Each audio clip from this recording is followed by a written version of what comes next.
بسم اللہ الرحمن الرحیم۔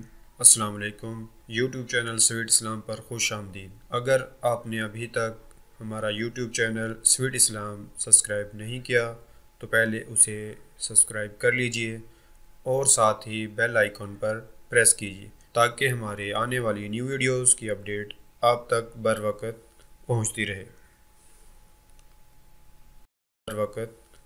رہے۔ والدین کے حق مرنے کے بعد بھی ختم نہیں ہوتے۔ اعلی حضرت عظیم البرکت امام اہل محبت امام الشاہ احمد رضا خان فاضل بریلوی علیہ الرحمہ نے تو باقاعدہ اس پر رسالہ تصنیف کیا اور مختلف احادیث سے 12 حقوق کا ذکر کیا جو مرنے والوں کے بعد ان کی اولاد کے ذمہ عائد ہوتے ہیں۔ ایک حدیث میں 4 حقوق کا ذکر ہے، ان میں سے سب سے پہلا حق یہی ہے الصلاۃ علیہما، ان پر جنازہ پڑھنا، تجہیز و تکفین تدفین، یہ سب جس کے زمرے میں آتی ہے، تو یہ پہلا حق ہے۔ اور اگر اولاد خود جنازہ پڑھائے تو ان کی سعادت ہے، اور کسی نیک صالح شخص سے جنازہ پڑھوایا جائے، اس کا اہتمام کیا جائے، اور اولاد خود بھی جنازہ پڑھنے کی اہلیت اور صلاحیت رکھتی ہے تو یہ کتنی بڑی بات ہے۔ دوسرا حق استغفار لہما، ان کے لیے بخشش کی دعا کرنا۔ مرنے والوں کو انتقال کے بعد سب سے زیادہ ضرورت دعاؤں کی ہوتی ہے۔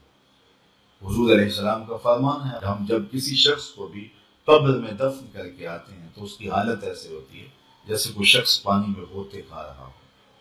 اس مشکل اور آڑے وقت میں اپنے پسماندگان کی طرف سے اگر اسے کسی چیز کا انتظار ہوتا ہے تو دعاؤں کا انتظار ہوتا ہے۔ کسی کے ہاتھ اٹھ جائیں اور کوئی میرے لیے دعا کرے، ابھی سے سوچ لو انجام اپنی طوطا چشمی کا، قبر میں تم کو بھی ضرورت ہوگی دعاؤں کی۔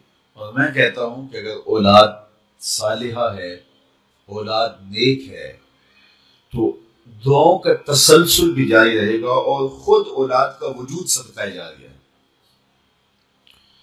اولاد اگر عالم دین ہے تو وہ علم نفع بخش ہے، ماں باپ کو قبر میں نور اور روشنی کا ذریعہ ہے۔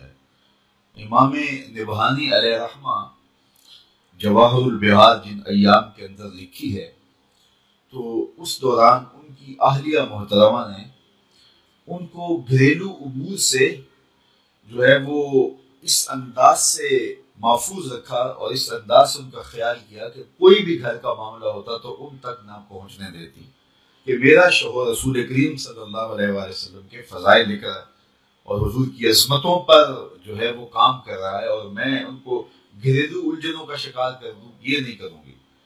تو امام نبہانی نے وہ کتاب مکمل کی۔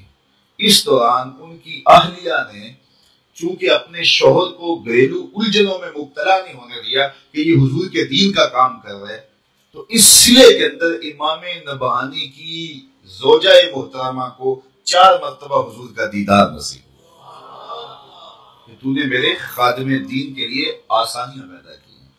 تیسرا حق ماں باپ کا ان کے انتقال کے بعد جو اولاد کے ذمہ ہے وہ ہے ان کے وعدوں کو پورا کرنا۔ اللہ سے وعدہ ہے، کوئی منت مانی ہے ادا نہیں کر سکے، اس کو پورا کیا جائے۔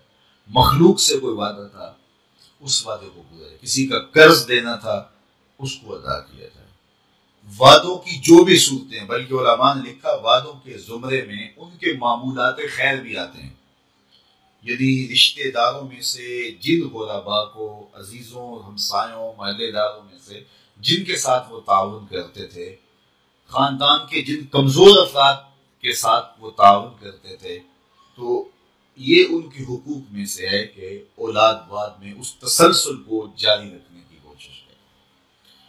اور چوتھا حق یہ ہے کہ بر الاصدقاء، باپ ہے تو اس کے دوستوں کے ساتھ، ماں ہے تو اس کی سہیلیوں کے ساتھ حسن سلوک کیا جائے۔